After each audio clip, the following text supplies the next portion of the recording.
sector industrial es el motor del progreso, la base del desarrollo y fuente creadora de empleo. Con el compromiso de ser parte de la generación que transformó el país que tenemos en el país que todos queremos tener. Manos a la obra, manos al progreso. Centro de Desarrollo y Competitividad Industrial. Proindustria.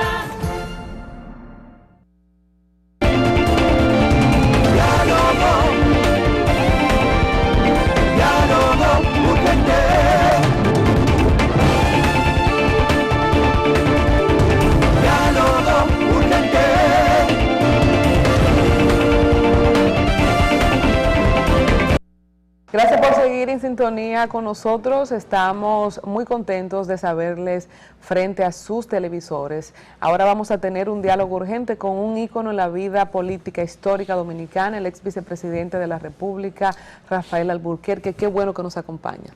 Bueno, muy buenos días y muchísimas gracias por la invitación. Don Rafael, felicitaciones por el programa. Gracias. Verdaderamente un honor tenerlo aquí. Antes de entrar en materia política, que es lo que a todo el mundo le interesa en estos últimos días. Sobre todo en esta época. Sí. Vamos a aprovechar el hecho de que tenemos un experto en materia laboral en el escenario. Últimamente han comentado tanto los empleados como los empleadores de que quieren tratar de llegar a un nuevo código laboral, pero ninguna de las dos partes quieren realmente negociar. O sea, todo el mundo quiere tratar de jalar para su lado. ¿Cuál es la posibilidad de que realmente se vea algún tipo de mejoría en el servicio, en el código laboral para los empleados? Mira, el problema es que la propuesta de reforma al código ha tenido su origen en el sector empleador y por tal razón los empleadores no van a plantear una mejoría. Los empleadores lo que han planteado es flexibilizar el código, o sea, reducir ciertos derechos, particularmente el auxilio de cesantía, y el diálogo que se inició hace 2 o 3 años, hace un año fue interrumpido, porque no hubo el acuerdo, sobre todo en torno al auxilio de cesantía. Los empresarios plantearon limitar el auxilio de cesantía. Limitarlo en cuanto al monto del salario, es decir, bueno, nosotros pagamos completa la cesantía, pero si usted gana más de, por ejemplo, de 4 veces o 5 veces el salario mínimo, a partir de ahí no se paga. Y el otro límite sería, bueno, vamos a limitarla, o sea, son 21 días por cada año, pues la vamos a limitar a 3 años. Es decir, que después de los 3 años usted sigue trabajando, y si lo desahucian al cabo de 10 años, le tocan solamente 3 años, los otros 7 años se pierden.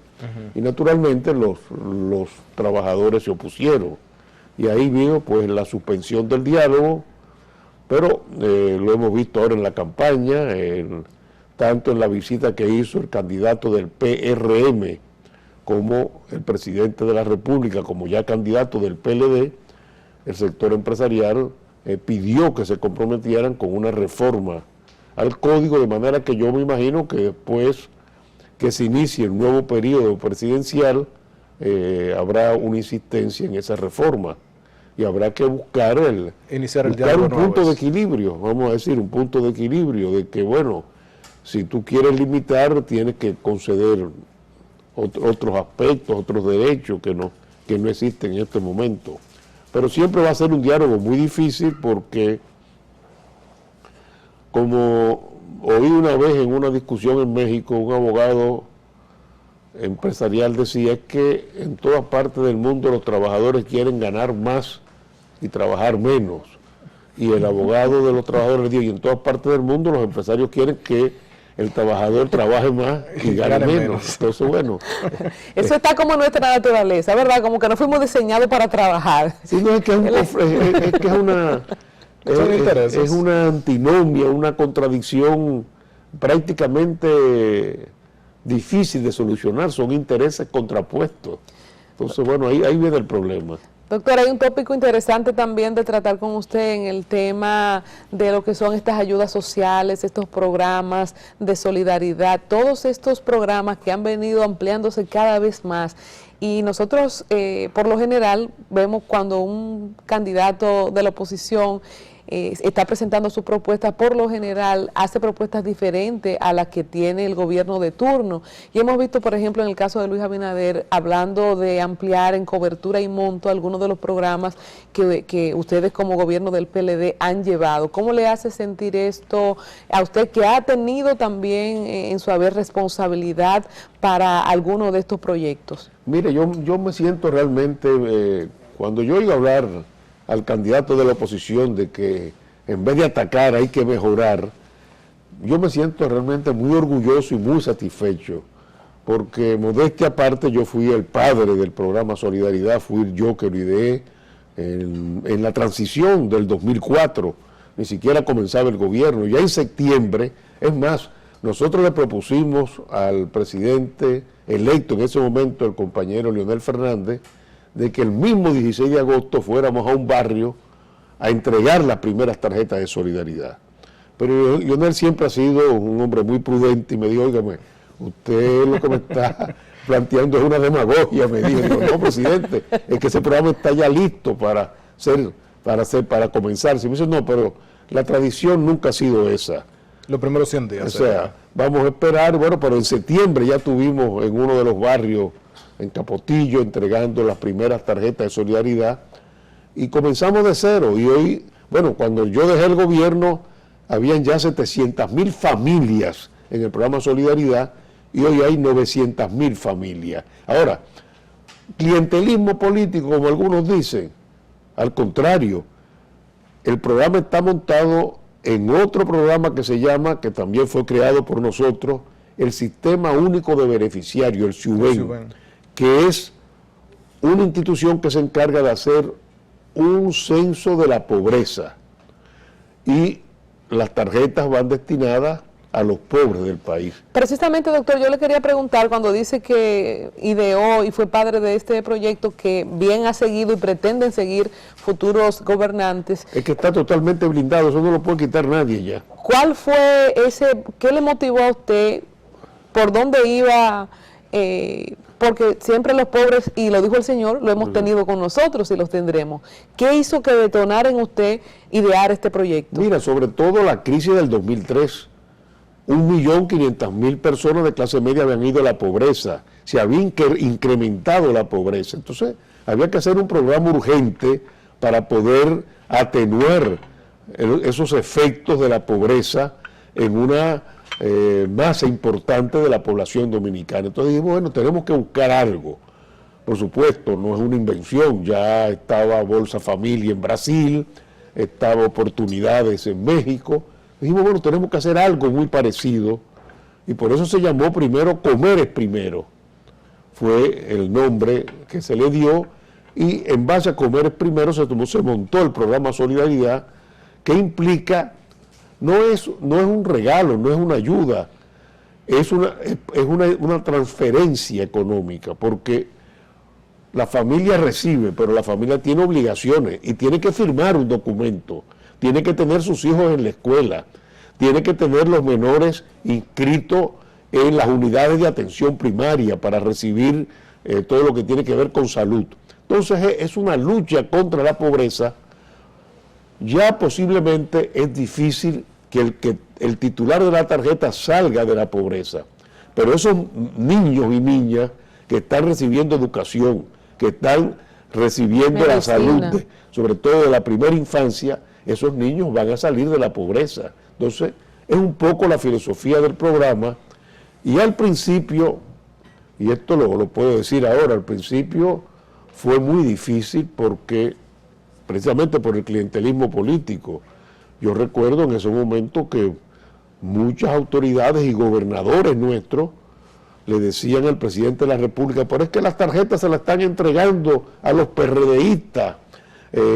Me llegaron a plantear que le entregara a cada gobernador tarjeta para ellos distribuirle. Y le dije, no, es imposible, porque la tarjeta primero es una tarjeta Visa. Eso lo tiene que entregar el banco, no lo puede entregar un funcionario político.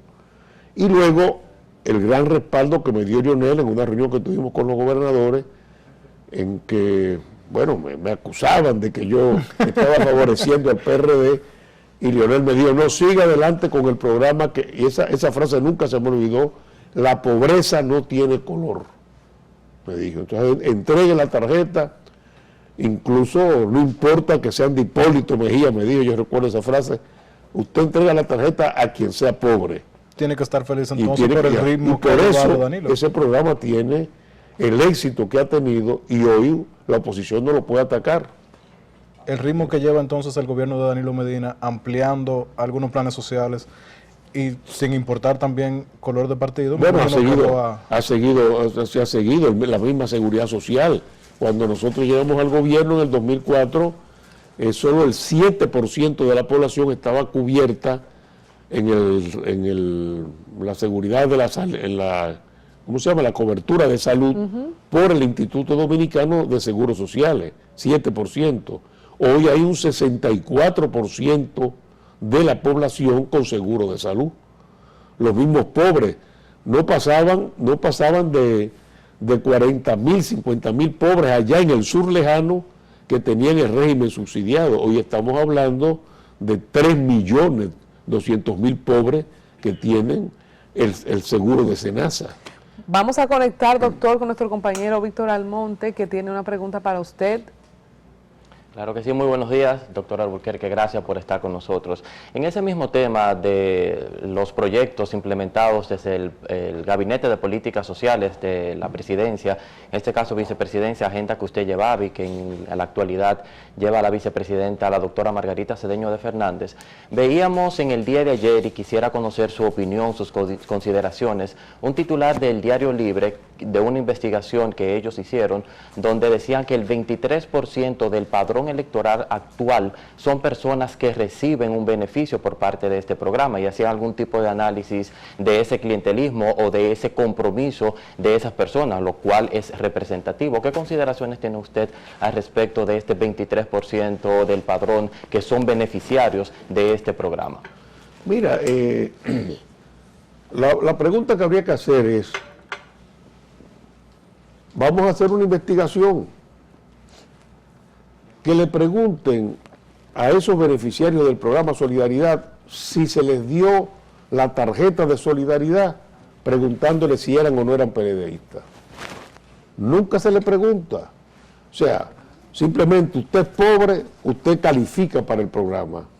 Y nosotros, no puedo ahora hablar yo por la dirección actual de la compañera Margarita, pero sé que ha seguido los lineamientos programáticos de solidaridad. Pero pongo ejemplo en el caso nuestro.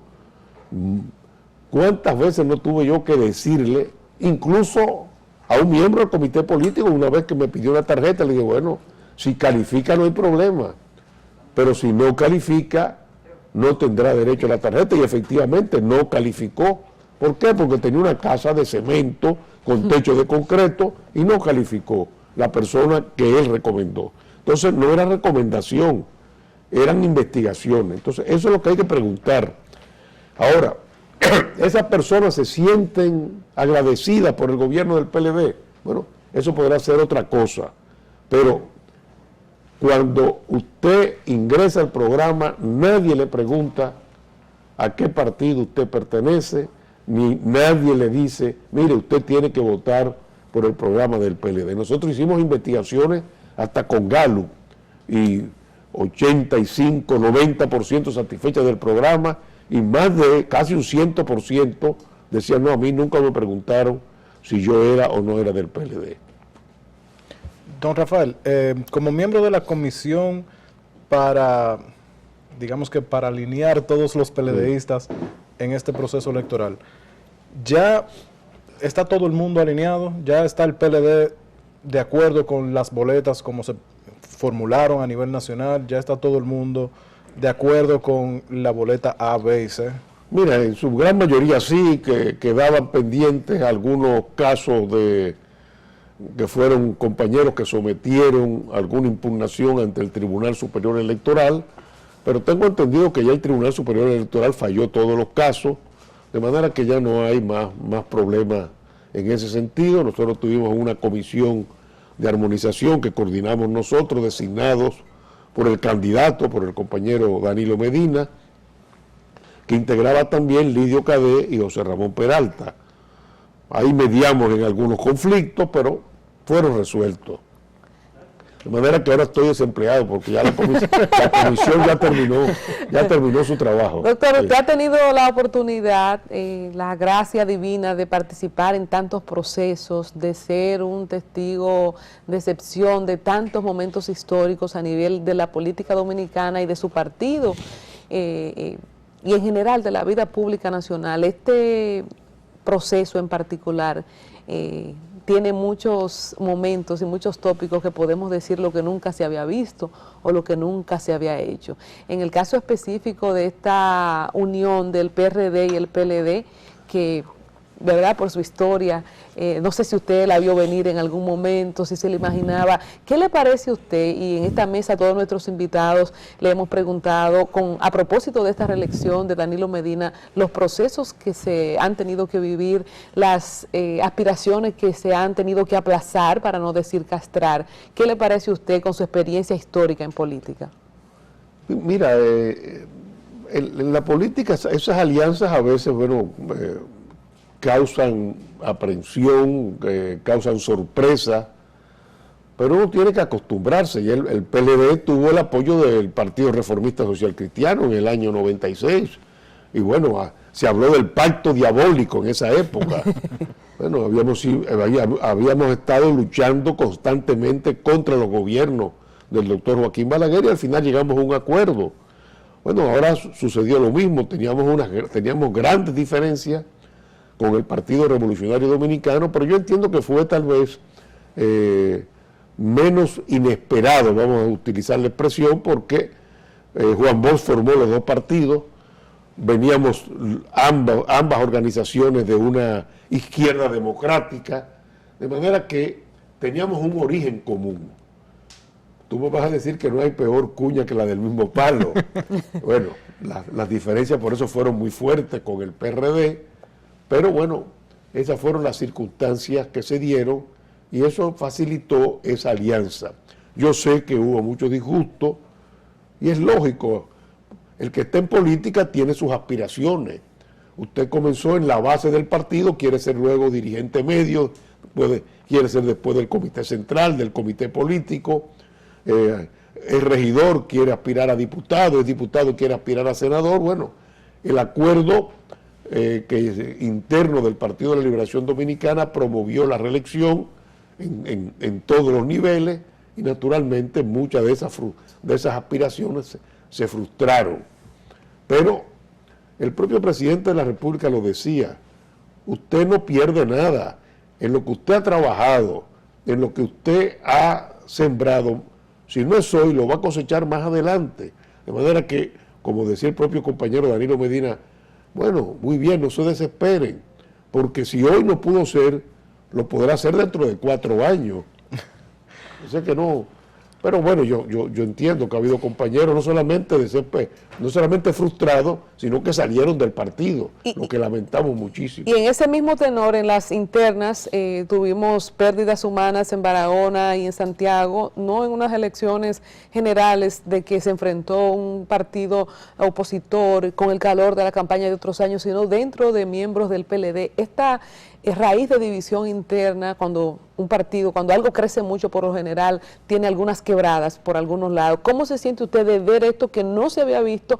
El PLD famoso por su disciplina, por acatar las directrices, ya llegando a muerte de compañeros. Mire, yo en eso soy muy franco, eso fue un bochorno, una vergüenza para el Partido de la Liberación Dominicana, eso nunca había pasado, tenemos que corregirlo, tenemos que superarlo, y ese es precisamente, ahorita que hablamos fuera de cámara, es una de las grandes preocupaciones del compañero presidente del partido, el compañero Leonel Fernández, que ha dicho, óigame, tan pronto termine este proceso y logremos, como lo vamos a lograr, el triunfo del Partido de la Liberación Dominicana el resultado abrumador de más de un 60% que obtendrá en las urnas el compañero Danilo Medina, una vez termine ese proceso, tenemos que ir a trabajar internamente en el partido. Tenemos 4 años para eso, del 16 al 20.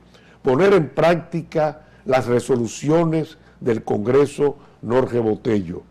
Volver a hacer un partido, no volver al pasado, porque eso es imposible, pero que no sea solamente una maquinaria electoral. Tiene que ser un partido que luche por causa, como lo hacíamos anteriormente. No que se convierta, como es en estos momentos, no es una poderosísima maquinaria electoral. Pero ¿cuáles son las causas? Nosotros tenemos un plan nacional, nosotros tenemos causas que defender, y eso tenemos que retomarlo de nuevo en el Partido de la Liberación Dominicana. Don Rafael, tomando sus propias palabras ahora, pasó el 16, ganó Danilo con un 60%. Al otro día, el PRD es aliado hoy en día en estas elecciones, Sí. pero ustedes prevén de que el PRD se mantenga, aunque vaya a estar en el gobierno, en su gobierno compartido, se mantengan como aliados de aquí al 20, y para agregarle de una vez a eso, Franklin Almeida acaba de decir ayer o antes de ayer que en el 20 el candidato presidencial del PLD es Leonel Fernández. Sin duda. Sin duda.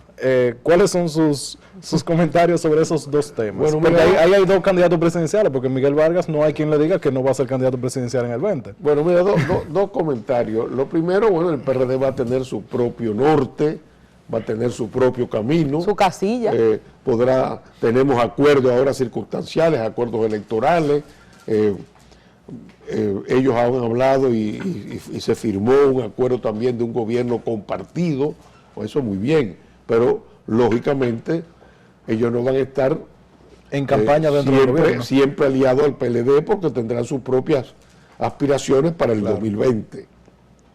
Y en lo que respecta al otro, bueno, ese es un deseo del compañero Franklin Almeida, como es el deseo de muchos compañeros y compañeras en el partido y de muchos dominicanos y dominicanas, pero yo les aseguro a ustedes y a los amigos televidentes, que tengo muy buenas relaciones con el compañero Leonel Fernández, que Leonel Fernández, y no porque me lo ha dicho a mí, sino porque lo conozco, en estos momentos su preocupación fundamental es el partido. O sea, primero que gane el compañero Danilo Medina y la compañera Margarita Cedeño de Fernández, que ganen el mayor número de senadores, de diputados, de alcaldes y de regidores, y luego, una vez obtenida esa victoria abrumadora que dicen todas las encuestas, comenzar a trabajar por lo que hablábamos ahorita, por tratar de que el partido supere los problemas que hemos tenido y que podamos ser el partido que nos legó Juan Bosch y que hemos soñado siempre todos los PLDistas, no solamente una maquinaria electoral, sino un partido que luche por las causas más nobles del pueblo dominicano. Doctor, ¿y cómo va el PLD a conectar de nuevo con eso? Usted hablaba ahorita de no volver al pasado. Bueno, mira, pero ¿cómo volver a esa raíz fundamental cuando hay gente tan empoderada, tan mejorada económicamente, cuando hay gente que no sigue lineamientos? Y por eso vimos las cosas que vimos en las internas del PLD. Ese es el trabajo que tenemos que hacer, esa es también la disciplina que hay que volver a retomar. De manera que esas son las preocupaciones de fundamentales del compañero Leonel Fernández. Y te digo, no porque tú me dices, él se lo dice, de la boca para afuera. No es que no me lo ha dicho. Es que incluso cuando lo he oído hablar, por ejemplo, de otras candidaturas, y ese siempre ha sido su forma de ser y su norte, que dice, pero ¿cómo es posible que usted se lance de candidato 4 años antes? O sea, el llegar a ser presidente no depende de la aspiración de una persona. Si fuera así, todos fuéramos presidentes. Depende de las circunstancias. Tú me vas a decir, no, las circunstancias se ayudan, es verdad. Pero primero tiene que tener un escenario que te permite entonces decir, tomo la decisión y vamos a ayudar a las circunstancias. Entonces, yo siempre lo he visto cuando se ha lanzado algún compañero y dice, ¿y cómo es posible que usted esté pensando 4 años antes en una candidatura? Usted no sabe lo que va a pasar dentro de 6 meses, dentro de 1 año. Entonces, eso está muy lejos del pensamiento del compañero Leonel en estos momentos. Ahora, lógicamente, siempre hay los deseos, siempre hay pues las ideas de los compañeros. Sobre todo, doctor, gente que se quedó con el deseo en estas elecciones de tener a Leonel Fernández como candidato ahora. Bueno, siempre hay ese deseo ahí. Y es un liderazgo muy bien cimentado, un liderazgo, yo lo he visto ahora, por ejemplo, en los recorridos, en las visitas que ha hecho, cómo el pueblo sale a recibirlo. Bueno, es un líder, ha sido 3 veces presidente de la República. Entonces, eso despierta simpatía. Doctor, pero yo le reitero, y lo reitero con mucha convicción, nada podríamos hablar de que haya pasado por la mente del presidente Fernández el año 2020. Cuando Franklin hacía estas declaraciones, hablaba precisamente de esta simpatía que recibía Leonel Fernández en los recorridos y decía él que era un desagravio por todo el daño que se le quiso hacer a Leonel. Sí, que el pueblo lo estaba reivindicando, y quisiéramos también saber su pensamiento respecto a estos ataques feroces, como diría también uno de los grandes líderes de la política dominicana, que ha recibido y recibió Leonel Fernández.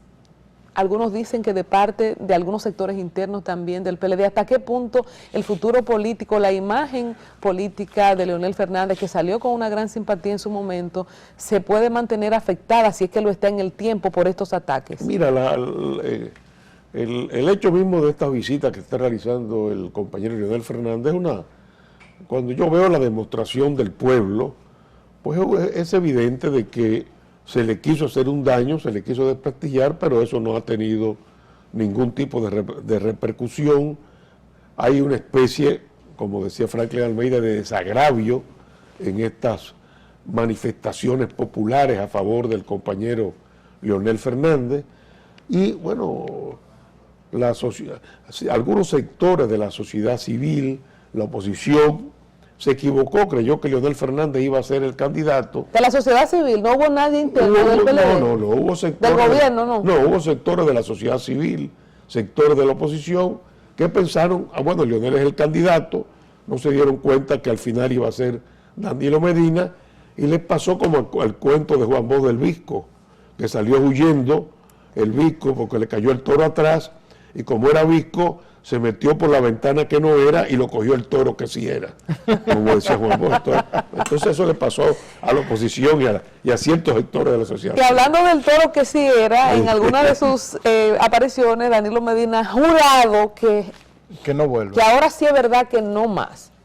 ¿Usted prevé que habrá circunstancias? Si la popularidad sigue, en la fábrica de presidentes se pueda circunscribir a 4 años más para que igualen 12 y 12 Leonel y Danilo, o quizás haya un nuevo liderazgo que emerge en estos próximos 4 años? No, mira, yo creo que el compañero Danilo Medina, incluso no porque lo ha dicho, sino porque ha incluido una cláusula transitoria en la Constitución de la República señalando que él no puede ser ya más candidato, o sea que la cláusula fundamental en que se prohíbe la reelección después de 2 periodos también se le aplica a él, y es una cláusula especial y transitoria que se incluyó en la parte final de la Constitución, de manera que ahí hay una demostración muy clara de lo que era firmado.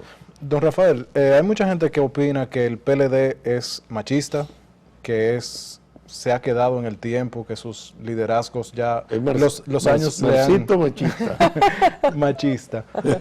¿Cuál es su opinión sobre el hecho de que hayan jóvenes que quieran tratar de escalar, no solamente a nivel interno, sino también en puestos en el gobierno, y el hecho de que no haya tantas mujeres en la estructura partidaria del PLD? Agreguémosle que se está preparado también para tener una candidata a la presidencia.